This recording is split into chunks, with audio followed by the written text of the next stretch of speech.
Y nosotros por acá continuamos con más exposiciones y es el turno de Domingo Guinea, quien ha participado en varios proyectos del Plan Nacional de Investigación Científica, Desarrollo e Innovación Tecnológica en España. Posee amplio conocimiento de eficiencia energética, viviendas sostenibles, energías renovables, sistemas de almacenamiento energético de vehículos eléctricos. También ha participado de publicaciones, documentos científicos técnicos y artículos de divulgación a nivel internacional. Domingo Guinea nos acompaña con el tema Futuro de la energía, tecnologías para una sociedad diferente. Domingo, bienvenido.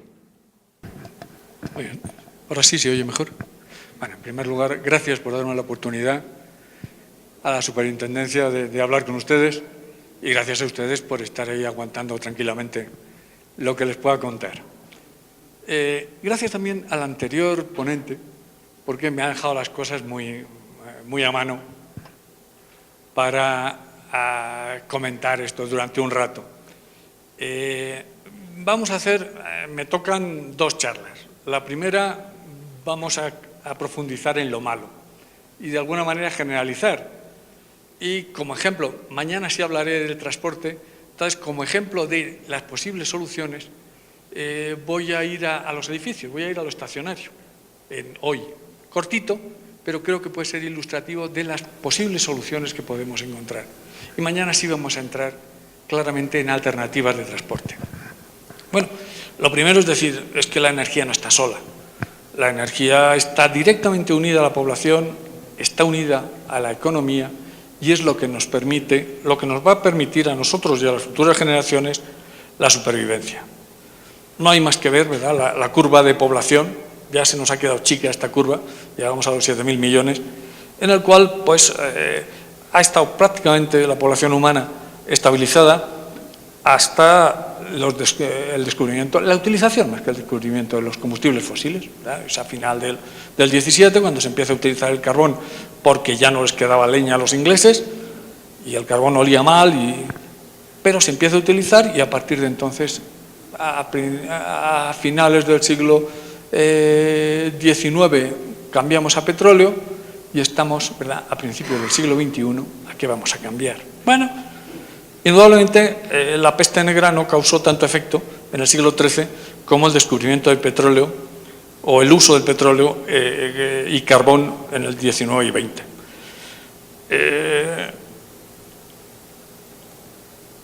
El anterior, no sé cuál, lo estoy viendo aquí, no sé si se ve ahí porque no he manejado nunca este. Claro, el que se dispare la población humana tiene como consecuencia inmediata el que las especies empiezan a desaparecer. El hombre, lamentablemente, no es una isla aislada, sino es al fin y al cabo un atolón, un arrecife, que conviven dentro del propio hombre, ¿verdad?, unos cientos de especies distintas. Entonces, la desaparición del resto de la vida nos afecta directamente. Y este es un problema y un problema muy serio. Es que ya aparece la siguiente, está muy bien esto, aparece la siguiente transparencia a la derecha, que ustedes no la ven, pero yo sí. Lo que está claro es que, vamos a hablar aquí, es que el panorama que vemos ahora de la investigación, de la energía, del uso de la energía, no es el que han visto nuestros abuelos, nuestros padres, y desde luego no es tampoco el que verán nuestros hijos y el que verán nuestros nietos, ¿verdad? Este es el uso y es ¿dónde estamos? En 2015. Hemos pasado el pico del petróleo, hemos pasado el pico de producción del combustible nuclear. El gas natural nos va a aguantar un poco más. Y desde luego no podemos utilizar la leña, ni siquiera el carbón, a pesar de que los chinos lo están haciendo, como lo utilizaban en anteriores generaciones. Entonces, el panorama nos va cambiando y nos va cambiando muy rápidamente. El problema es qué viene después. Claro, la gente habla del hidrógeno y del hidrógeno a partir del sol.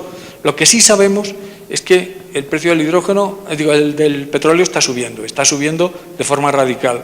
Claro, ¿por qué sube? Pues porque estamos en la línea amarilla. Y que entonces, tanto por procedencia, ¿verdad?, por calidad o por fuente del petróleo, como se ve aquí, han puesto, y no quiero entretenerme porque tengo muchas cosas que contarles y poco tiempo.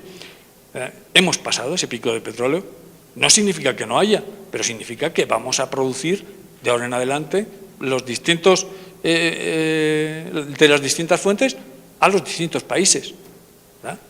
Estamos a la derecha, estamos en 2014-2015, próximos. Luego, los picos de producción está claro que ya han pasado. Bien, hemos estado en la curva ascendente. Los que somos más viejos, ¿qué teníamos de pequeños? Pues de pequeños lo que teníamos era la cocina del abuelo, con la leña. Ya ha pasado, era la energía que estábamos utilizando, la energía de la casa. Y después, ¿qué hemos visto? Pues hemos visto que también se utilizaba no solo la cocina abierta, sino la cocina cerrada. Y luego se pasó a la cocina de carbón, y yo de niño la he utilizado. Y de la cocina del carbón, dice, anda, si es que también tenemos ese mismo carbón gasificado, tenemos gas ciudad, ¿verdad? Con agua y al rojo nos da gas ciudad, los gasómetros. ¿Y por qué más hemos pasado? Pues los infernillos, uno como este, he utilizado de niño, vamos, he visto utilizar, niño, los infernillos de petróleo, que se pasó al gas propano, al gas butano, con distribución en camiones, en camionetas, que pasamos a las cocinas eléctricas, todavía queda alguna. Cocinas eléctricas, ¿dónde más? Oye, ya tenemos vitrocerámicas, tenemos cocinas de vidrio. Y es posible que de inducción, en donde ya... Bueno, ¿y todo esto en cuánto? Todo esto en muy poquito tiempo. Desde aquí, en un sueño, ¿verdad?, de vivir como los del norte, como los americanos, en donde todo era gasto y coches grandes y consumo, y hasta aquí, hasta el pico, hasta donde estamos. Esta ha sido esta trayectoria. ¿En 50 años? ¿En 55 años? Sí, no más. El problema es que viene después. Los 4 jinetes del apocalipsis, ¿vamos a ser capaces de controlar en población, en economía, este descenso? Y este descenso que es inevitable, no hay duda al respecto. Podemos tener hidráulica durante unos años, podemos tener gas natural, podemos tener... Pero globalmente la energía fósil, la gran reserva de energía que nos ha permitido tener sanidad, tener transporte, tener agricultura, tener, es la energía, va a acabar, no se nos ha acabado, no va a ir lentamente, pero cada vez la demanda es mayor. ¿Cuántos son? 1.300 millones de chinos diciendo yo cada vez más. 1.100 millones de indios, con absoluta razón. Como hemos hecho las cosas muy mal, a lo mejor tenemos que hacerlas de forma distinta, ¿verdad? ¿Por qué? Pues porque cada norteamericano medio, pues ahora mismo tiene el consumo de energía equivalente a 150 esclavos trabajando a 24 horas para él. Esto nos ha dado un modelo de gestión de energía absolutamente insostenible. 150 millones de años de energía solar lo hemos quemado en 150 años de uso. Carbón, petróleo, gas. Y se nos está, no acabando, empezando a acabar.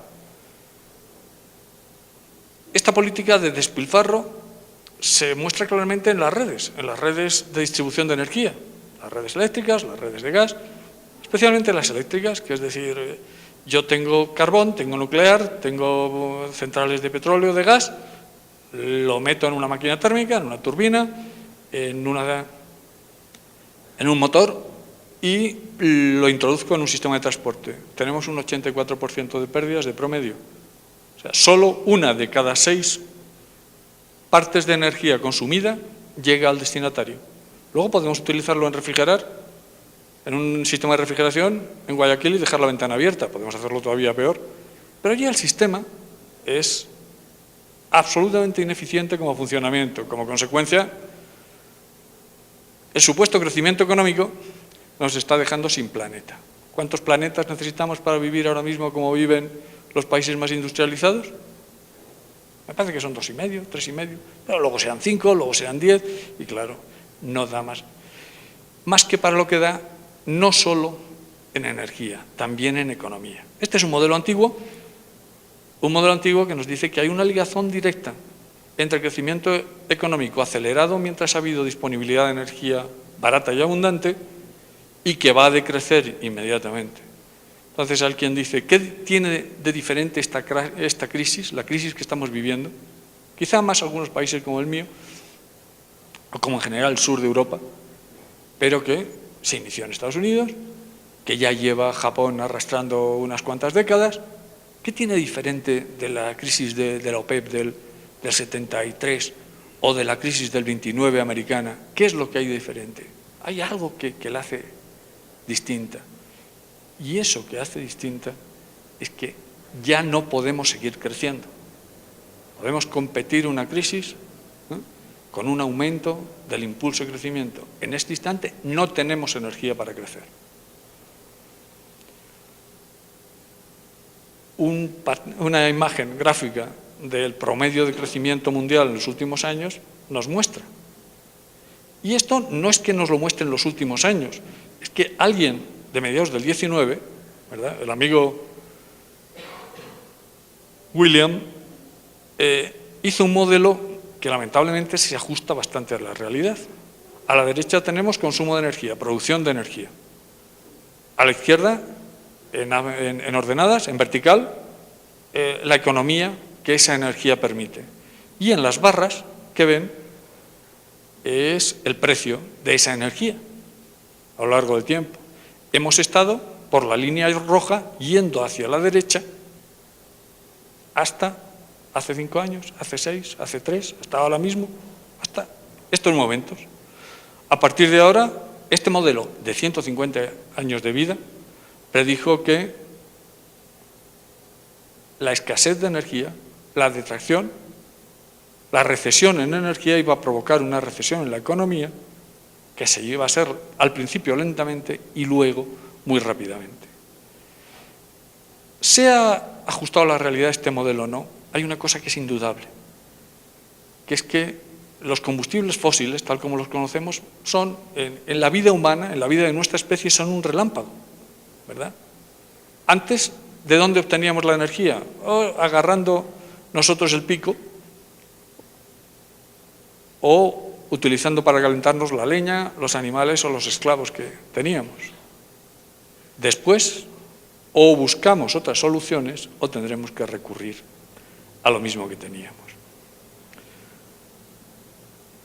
Esto es lo que hemos creído hasta hace unos años, ¿verdad? Creíamos que los desastres iban a repercutir en nuestros nietos. No. Sobre todo para los más jóvenes, van a repercutir en ustedes. Porque nuestra especie, ¿verdad?, ha tardado 2 millones, 3 millones de años, partiendo de un planeta virgen, en llegar a la Luna y tener un pico del petróleo. Pocos años después, un pico de la energía, un pico de la economía, un pico de la población. ¿Y después qué? De tal forma que de llegar del punto 1, del punto E al H, ¿verdad?, hay una vida de un hombre viejo, de 95 años, ¿verdad?, que nació en 1930 y morirá en el 2025. Y va a haber a lo largo de su vida un desarrollo como no lo había habido en la historia antes. Un consumo, un gasto infinito, pero va a partir y va a morir con las mismas posibilidades de vida, de población y de energía. Esto en casa lo vemos todos los días. Este es el incremento del coste eléctrico en 3 países de Europa, en España, en Alemania y en Francia. Esto es lo que ahora mismo estamos pagando nosotros de la factura eléctrica. Estamos a 28 céntimos de euros el kilovatio hora. Nos muestra que indudablemente pagamos mucho más que antes y vamos a pagar cada vez más por ello. ¿Por qué? Pues porque hay una dependencia en todas las sociedades de los combustibles fósiles, que es inevitable su agotamiento, que condiciona la estrategia geopolítica, militar y de seguridad, y que la inmediata necesidad de establecer estrategias para el tránsito sostenible tiene que ser nuestra principal ocupación, no nuestra, sino de los gobiernos de cada uno de nuestros países. Me da la sensación de que en este país hacen bastante más caso a estos temas que en otros muchos, por lo cual les felicito. hay algo que es he venido a través de Estados Unidos. La geopolítica militar y de seguridad, o sea, la obsesión por el terrorismo, no podemos responder a un desafío como el de la energía en ningún caso mediante una respuesta, digamos, contundente. Tiene que ser mediante la inteligencia y la adaptación. Podemos bajar con un cataclismo, podemos bajar mediante una respuesta suave que nos permita adaptarnos sin perder calidad de vida a los recursos que en cada momento podamos disponer. Porque esos recursos no solo van a ser de petróleo o de gas o de carbón. Vemos, lo que les decía, que claro, el consumo de los países más desarrollados, como Estados Unidos, es mucho más grande que el promedio de consumo mundial. Y entonces estamos quemando petróleo, pero estamos quemando antimonio, cromo, oro, indio, plomo, níquel, plata, tántalo. Y la columna de la izquierda está los años que nos quedan hasta la desaparición de cada uno de esos recursos, siguiendo con el promedio mundial actual. Pero es que si seguimos el promedio, si se incorporan nuevos o seguimos el promedio de los países más desarrollados, vamos a tener los años de la derecha, notablemente menos. Y aquí, vamos a ver si me funciona. Ay, que no va a funcionar. O sí funciona. Sí, nos va a funcionar. Recursos. Agua dulce, perecederos. Pues necesitamos agua, necesitamos alimentos, necesitamos minerales, un montón de ellos. Y el símil del Post-Carbon Institute de Estados Unidos, pues son las tablas que conforman un tonel, un barril. La civilización es el agua del medio. La tabla más baja, el recurso más bajo, es el que nos va a dar las posibilidades locales. Tenemos muchas tablas y muchos recursos que van bajando. El primero va a provocar el crack, no necesariamente. Hay una cosa que dice, bueno, las arenas asfálticas, las gravas, ¿verdad?, las margas de Canadá, esto nos va a salvar, porque tenemos cantidades. Nadie habla de las tasas de retorno. ¿Y las tasas de retorno qué es? Pues que en un pozo de petróleo de los picos de los 70 en Estados Unidos, pues había una tasa de retorno por cada inversión de 1 en energía, teníamos un retorno de 100. Con lo cual era tremendamente rentable. ¿Qué es lo que pasa ahora? Pues que por cada 1 tenemos un retorno de 10. ¿Qué es lo que pasa mañana? Que a lo mejor tenemos fracking, el célebre fracking, tenemos un retorno de 1,5. Esto no significa que no haya, no, significa que es muy difícil, muy caro y muy contaminante el acceder a ello. Esto nos pasa con un montón de recursos, que es que eso, la pera que está más a mano es la primera que se agarra. Subirte a la última, la puedes alcanzar, existe, está, pero igual te rompa la crisma cuando subas a por ella. Entonces, esto no sucede en la energía, pero nos está sucediendo en un montón de cosas más. ¿Qué es la tasa? Y entonces vemos que desde el consumo, en este caso del petróleo de Estados Unidos en 1930, oye, tenemos una tasa de 100. Vamos a 1970 y, hombre, ya la tasa es de 30. Vamos a la actual, ¿verdad? Y está una tasa cerca de 10.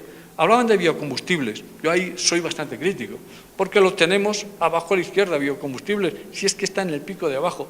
Si es que muchas veces nos cuesta más sacar 1 kilovatio hora en base a maíz que la energía que tenemos que dar para producirlo. Luego la tasa de retorno es mínima. Puede ser un buen negocio, ¿eh? Las multinacionales del grano, ¿verdad?, han hecho un tremendo negocio con la subida de precios gracias a la soja o gracias al maíz. Pero lamentablemente no solo no es una solución, sino que es al fin y al cabo algo que nos puede desviar de los objetivos fundamentales. El consumo de energía, aquí vemos un ejemplo. Vemos que hay una enorme diferencia de país a país. Vemos la situación de Ecuador, está en una situación excepcional por el consumo actual y por las posibilidades que tiene. Y no hay que olvidar que Vamos a volver, como decían los Khmeres Rojos en la Camboya de hace unas décadas. Bueno, vamos a volver a la agricultura medieval. Oye, es que si yo quiero un buey o un caballo necesito 2 hectáreas. Todo el sol que da sobre la hierba en 2 hectáreas. Y obtengo un 5% máximo, ¿verdad?, de hierba que se me va a convertir en un 5% de carne de buey que se me va a convertir en un 5% de trabajo.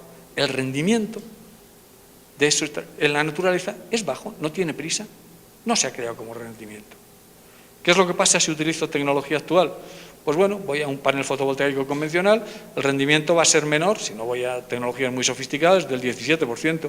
Voy a un simple motor eléctrico, rendimiento muy alto, hasta un 90%. Lo utilizo en una bomba y desde luego el rendimiento es mucho más alto que si pongo a un caballo o a un borrico a dar vueltas alrededor de una noria para sacar ese agua. Eso es lo que hizo a los ingleses abandonar la tracción animal por el carbón, y eso es lo que tenemos que utilizar porque tenemos una cantidad de tecnología que no estamos empleando. Estamos empleando para conseguir dinero, no para solucionar los problemas nuestros y los que vengan detrás. Además, es que el coste actual es mucho menor, es que es mucho más pequeño, es que no consume energía. El caballo está muy bien como colega, como animal de compañía, pero desde luego no como generador de trabajo, ¿verdad? Vamos a abordar un tema, porque ya quiero ir avanzando. Bueno, hasta aquí el planteamiento general. Y ahora 2 aspectos. Por uno, ¿qué es lo que pasa con lo que no se mueve? Y luego, ¿qué es lo que pasa con lo que se mueve, con el transporte? Entonces, en nuestro país hablaban 30% consumo estacionario, en edificios, carreteras, iluminación, tal. 30% industria y 40% transporte. De cada casa hay el consumo, y estos números yo creo que son importantes porque es lo que nos va a permitir buscar alternativas. Entonces, ¿cuál es el consumo nuestro en la vivienda? El suyo es inferior a 50, están kilovatios hora metro cuadrado año, porque tienen unas condiciones excepcionales de clima. Nosotros tenemos un invierno duro, el 70% de la energía la tenemos que utilizar fundamentalmente en calefacción y algo de refrigeración, muy poquito porque los veranos son muy cálidos, mucho más que aquí. Y el 30% eléctrico. En total, nuestro uso puede ser en torno a 109 kilovatios hora metro cuadrado año. Alemania está en el paralelo 50, 10 más al norte que nosotros, consume unos 350 kilovatios hora año. Entonces, es la energía que necesitamos para vivir. Lo primero que tenemos que hacer es cómo la estamos tirando. Veíamos que tirábamos casi todo. Todas las estructuras, se hacen termogramas y vemos que tenemos un montón de pérdidas. Estamos mal utilizando esa energía. Vamos a aislar mejor, vamos a eliminar los puentes térmicos, vamos a proteger las ventanas, recuperación en ventilación. Tenemos a lo mejor 5, 6, 7 y 8 grados bajo cero por la noche. Acá en las zonas altas también. O sea, vamos a jugar con esa gestión de energía razonable y vamos a utilizar dispositivos internos de mayor eficiencia. Pero es que, vale, hacemos todo eso y nos olvidamos casi siempre de una cosa, y es que esto es lo que gastamos, pero el edificio no recibe nada. Y lo mismo vamos a hablar de transporte. El edificio recibe mucho. ¿Cuánto recibe? Vemos el mapa de radiación solar. Bueno, no está mal situado Ecuador en general. España tiene un poquito menos. Pero recibimos un montón. Vamos a ver cuánto. Pero sobre todo las fluctuaciones. Estamos en el paralelo 40. El paralelo 40 significa que tenemos un verano muy caliente y un invierno muy frío. Curiosamente, en el polo norte o en el polo sur durante ese verano reciben durante un mes o durante un par de meses más energía que la que recibe el Ecuador. Nosotros tenemos una cuestión promedio, pero claro, ustedes la tienen durante todo el año casi igual. Eso es una ventaja inmensa, porque no tienen que almacenar, la tienen a disposición casi cada día del año, con variaciones mínimas. En España, radiación, hablamos de consumo 109. Energía directa sobre ese mismo metro cuadrado, 1.600. No hemos mirado antes. ¿En Quito cuántos? ¿2.200? Consumen 50. Nosotros consumimos 100 y tenemos 1.600. Pues ustedes consumen 50, reciben 2.200. ¿Y estamos llorando por energía? No me lo puedo creer. Lo que pasa es que ahora la estamos tirando. Un edificio prototipo en el laboratorio. Un día de frío. Miren a la derecha la escala de temperatura, el termograma. Estamos a 5 grados bajo cero, 6 grados bajo cero. En febrero, a mediodía. Un poco, a las 4 de la tarde. Está ahí, ¿no? El 9 del 2 del 2011, a las 4:25 de la tarde. Ya había estado el sol muy bajito, calentando el muro. Y el muro es de mortero, es un cemento normal, es un edificio muy bien aislado. Y tenemos la temperatura del aire de 5 grados bajo cero. La temperatura de un mortero expuesto al sol, 55 grados. Si lo tenemos bien aislado, lo estamos tirando. Vamos a utilizarlo. ¿Cómo lo utilizamos? Oye, esta es la radiación, los patrones de radiación semejantes a los de aquí. Bueno, los de aquí son más altos. Tengo el cráneo bastante rojo de pasearme por la ciudad de Quito el domingo, ¿verdad? Iba por la sombra, pero a pesar de todo la radiación se nota. Son estos picos de radiación. Estos. ¿Qué se traduce sobre el edificio? Se traduce en unos picos. La banda de confort es la amarilla de abajo. Y según el color de la superficie, vamos a tener fluctuaciones en el alfa, ¿verdad? El coeficiente de reflexión. Vamos a tener, si es de 0,7, que es el más clarito, pues vamos a tener, 0,4 y 0,2. No, el 0,7 es el más oscuro, que es el pico azul clarito que se nos va hasta arriba. Es que llegamos en un día de verano 120, 130 grados. Sobre un edificio oscuro ustedes los tienen aquí, que es una cantidad de energía que estamos tirando y que directamente durante el invierno no recibimos 1 kilovatio hora metro cuadrado, pico, pero sí recibimos 400 vatios, que es más de suficiente para termostatar, para equilibrar la temperatura interior. Luego es un problema de gestión de esa enorme cantidad de energía que nos está dando el sol cada día. Luego, es algo que está distribuido, que es lo que nos ha generado los combustibles fósiles actuales, que en bajas latitudes es homogénea durante todo el año, ¿verdad? Que es muy superior a las necesidades que tenemos nosotros y que tienen ustedes, tanto en España como en Ecuador. Aquí, mucho más abundante y mucho menos necesaria. Y que además hay que gestionarla como electricidad o térmicamente. Nos olvidamos del segundo principio. Y el segundo principio es que no solo importa la cantidad de energía, sino también la calidad. ¿Qué podemos hacer con ella? Luego, es preferible, y aquí hablamos también de transporte y edificación, implantar estos mecanismos de captura durante las fases de construcción. Almacenarla para su posterior uso según las necesidades de los ocupantes. No podemos ahorrar y vender, pero sí podemos no necesitar. Y que los costes no tienen por qué ser superiores a los costes de edificación convencionales. Porque tanto la energía como el aire y como el agua proceden del entorno que nos alberga, ¿no? La envolvente del edificio lo captura. El propio edificio y el terreno sobre el que está lo almacena. Los ocupantes usan lo que necesitan y una red de control, ¿verdad? Una potencia de cálculo bastante menor que el teléfono que casi todos tenemos, lo gestiona. Y esto hay que garantizar la operación y el mantenimiento y el coste es muy bajo. ¿Por qué se puede hacer esto? Pues se puede hacer esto por esta razón. O sea, hace 7 años, cuando iniciamos, teníamos uno de los prototipos en una exposición, estábamos a 6 euros vatio de cubierta fotovoltaica. Hoy estamos a unos pocos céntimos de dólar o de euro el vatio. O sea, estamos a coste competitivo con los materiales de construcción. Lo que pasa es que, claro, esto no es gestionable. Primero, es nuevo, los costes, no la tecnología. Y además, no podemos decidir cuándo hace sol. Oye, es que queremos encender la luz por la noche. ¿Qué pasa? Tenemos que almacenar. Luego, nuestro problema es no de abundancia, sino de gestión, de almacenamiento. Si tenemos, como sucede en estas latitudes, solo día-noche, porque tenemos prácticamente la misma intensidad durante todo el año, pues vamos a almacenar en temperatura de uso. La parte térmica Pues sería, ¿qué temperatura necesitamos? Pues calefacción, refrigeración, agua caliente sanitaria. Un poco por debajo del ambiente, 18 grados, un poco por encima de la ideal en confort, 28 grados para calentar, y agua caliente sanitaria, pues a temperatura del cuerpo humano, en torno a 40 grados. Luego, si tenemos materiales que nos funden esas temperaturas, los materiales de cambio de fase, tenemos una enorme capacidad de almacenamiento, cantidad de calor almacenado en un volumen pequeñito y a un coste bajo. Estamos utilizando materiales directamente derivados de productos lácteos que lo que nos hacen es estabilizar esas fluctuaciones de temperatura en la envolvente para las aplicaciones que vamos a utilizar.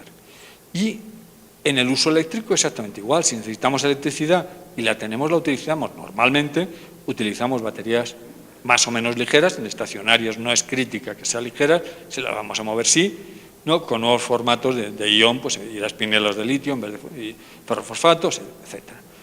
De una manera muy sencilla, necesitamos pues, una capa de cubierta fotovoltaica en primera línea, luego una capa de arrastre térmico y un buen aislante. Fibra de roca, poliestireno, poliuretano, tal, que es muy sencillito. Entonces, esto se almacena pues, en lámina de acero inoxidable, lámina enroscada, en un intercambiador de 3 capas.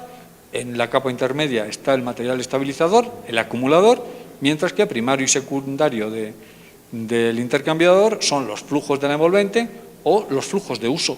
Y esos usos pueden ser, pues bueno, por ejemplo, para la ducha, para los utensilios externos o para climatización.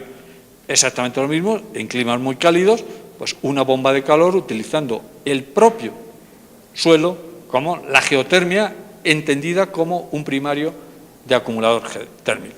Y en esto, pues, se han desarrollado nuevos tipos de baterías y algo que la acumulación en subsuelo para muy largo plazo, con las fluctuaciones anuales,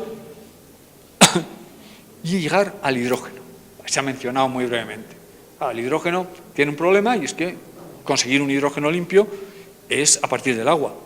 Y claro, el agua es una molécula muy estable, muy difícil de romper, necesita mucha energía. Entonces, bueno, ¿qué hay que se pueda romper, que tenga hidrógeno y se pueda romper y sea muy barato, más fácil que el agua? Bueno, pues cualquier cosa que en seco arda y que sea muy barato, los residuos.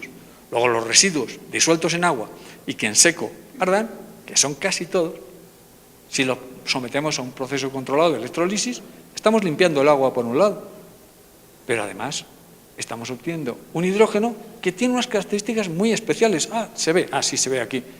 Miren la primera.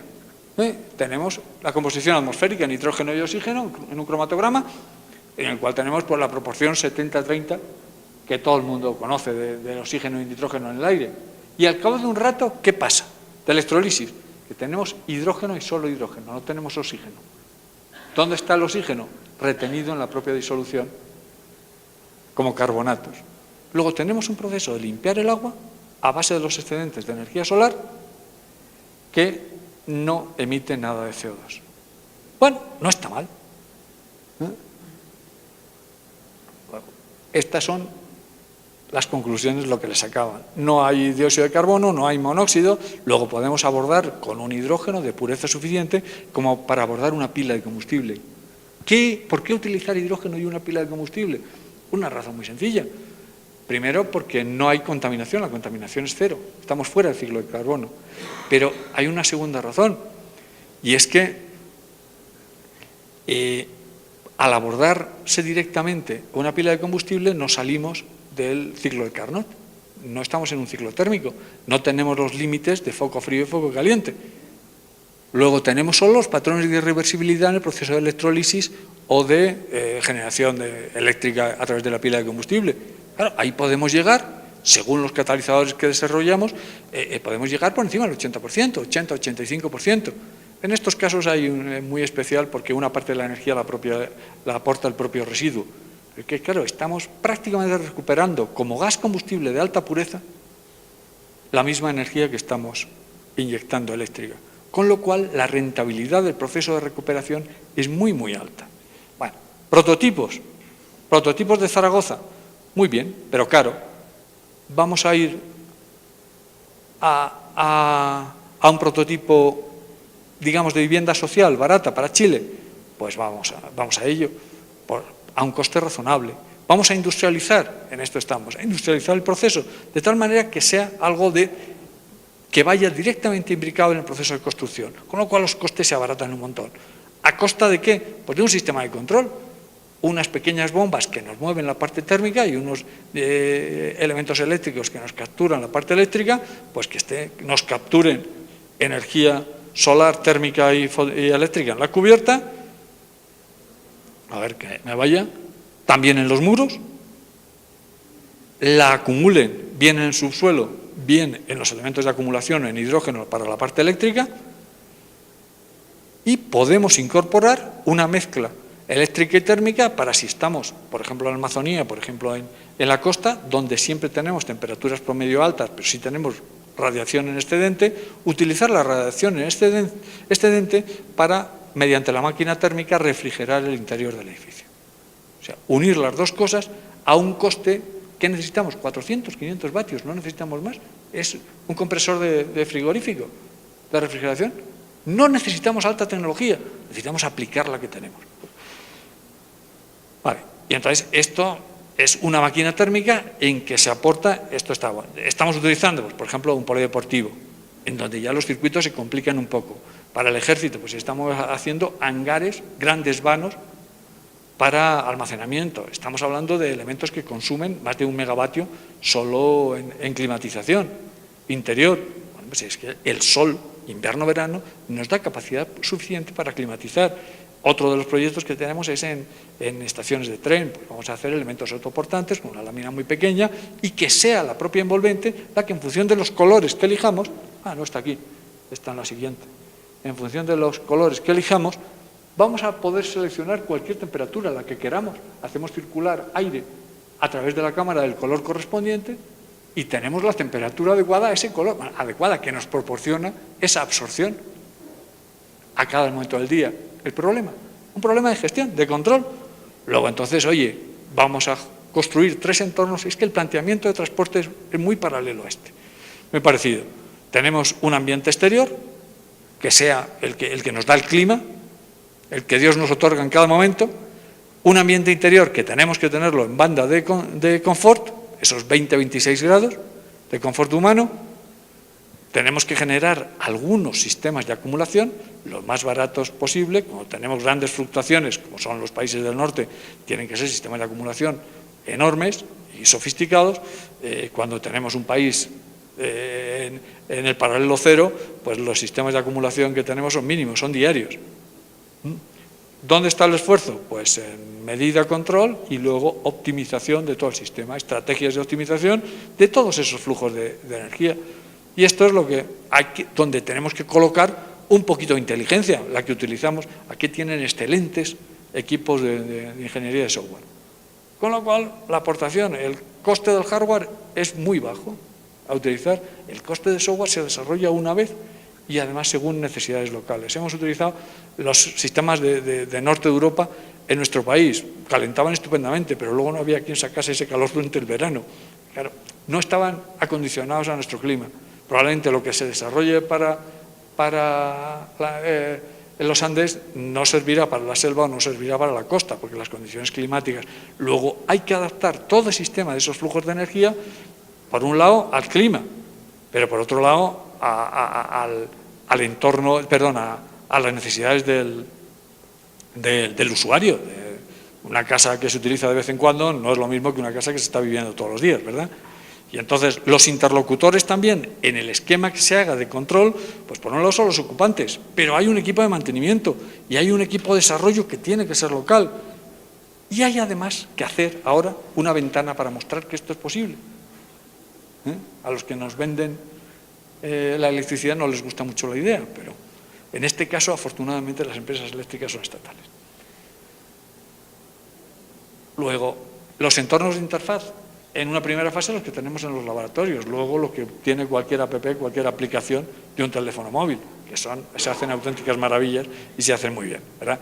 En resumen, podemos hacer una envolvente híbrida, podemos hacer una acumulación selectiva, tanto en temperatura, la parte térmica, materiales de cambio de fase, o bien, ¿qué es el material de cambio de fase? Ahora llama biomasa, lo que toda la vida se ha llamado leña, ¿no? un fuego de leña. Bueno, pues ahora resulta que es biomasa. Pues el material de cambio de fase es el hielo con sal de todos los pescaderos de la vida. Que es un material que mientras está fundiendo, entonces eran 3-4 grados bajo cero para hacer los helados o para mantener el pescado fresco. Bueno, pues si tenemos... La batería está agotándose. Aquí este nos está protestando. ¿Qué hacemos? ¿Terminamos? ¿Porque se acaba la batería? Bueno, voy muy deprisa. Y entonces ya... ¿No hay un enchufe por aquí a mano? No, es que está desconectado. Bueno, que esto lo vienen diciendo, ¿verdad?, los viejos y los viejos célebres desde hace mucho tiempo. Es decir, que las máquinas tienen que ayudar a los hombres. A ver, no, ya no podemos más. Pero lo que iba a recurrir es a recoger de Gandhi, de Rudyard Kipling, de decir, oye, tenemos tecnología, vamos a aplicarla, pero no vamos a aplicarla solo, aunque también para ganar dinero, sino vamos a aplicarla fundamentalmente para que la gente viva mejor. Y eso es lo que me ha traído a mí aquí, decirles que eso es posible y que estoy encantado de contárselo. Ya está, ahora pasa. Es igual, estaba acabando. Que nos hemos quedado sin batería. Bueno, entonces, en el mientras tanto...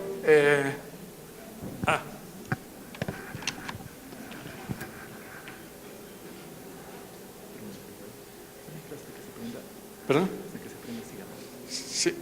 No, simplemente si quieren comentar algo de estas posibilidades. O sea, porque es que los números están claros. Ahora, ¿problemas? Sí, los hay, pero no hay ninguno que sea irresoluble. Aquí tenemos un rato, quedaban nada, 3 o 4 frases, nada, de gente célebre, o sea que podemos prescindir de ellas. ¿Algún comentario?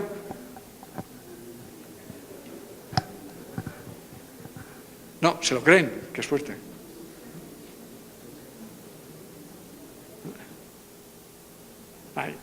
Lo que vamos a ver mañana es que esta misma autosuficiencia se puede aplicar al transporte.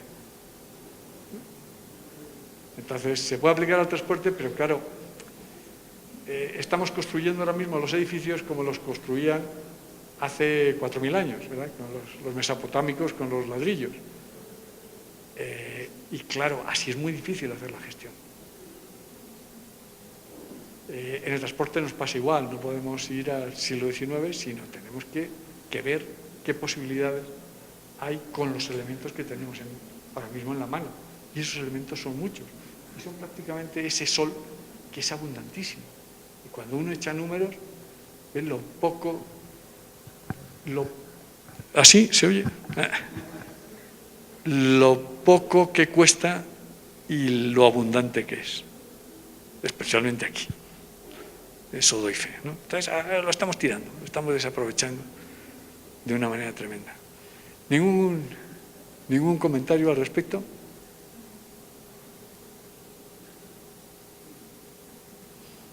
Bueno, veo que no se atreve mucho. Es que, claro, una de las razones para que yo venga es para que usted me digan esto no funciona. ¿Qué es lo que puede hacer? Bueno, pues hay que replanteárselo. O no funciona aquí, o no es suficientemente, la economía no es adecuada. Claro, construir prototipos autosuficientes a $2.000, $3.000 el metro cuadrado, esto lo hace cualquiera. Conocerán Solar Decathlon y, bueno, todas las competiciones. Bueno, ahora vamos a construirlo, ¿verdad?, a $200, $300 el metro cuadrado. Venga. Y ese es un desafío. Vamos a utilizar como elemento portante el bambú, la guadúa. Y